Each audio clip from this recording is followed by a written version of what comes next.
I've laid my backing face down on the table and I'm ready to tape it.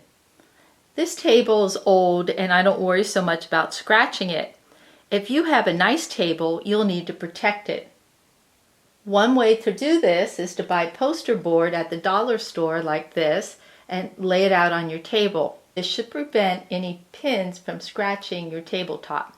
When I tape my backing, I want to make sure that it is taut.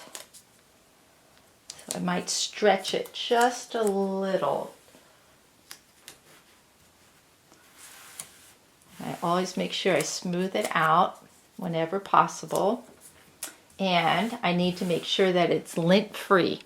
When I finish taping my back to the table, then I'm ready to add my batting. I remove any lint from my batting and then I smooth it out.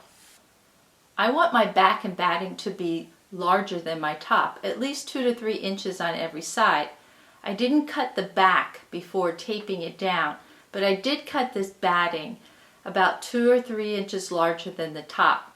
Later I'll trim this off. I lay my top down and I smooth it out while covering the batting. Now I'm ready to baste the layers of the quilt together using safety pins.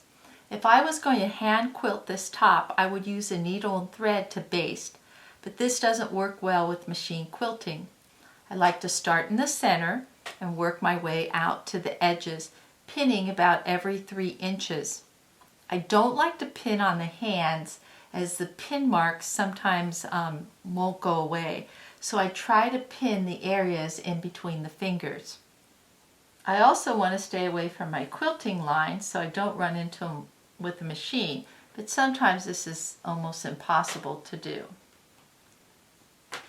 To pin the quilt, you want to push through all layers till you hit the bottom, bring it up. And this is the hard part. You want to close that pin. When all of the top has been pinned, I cut off this backing. And now I'm ready to machine quilt.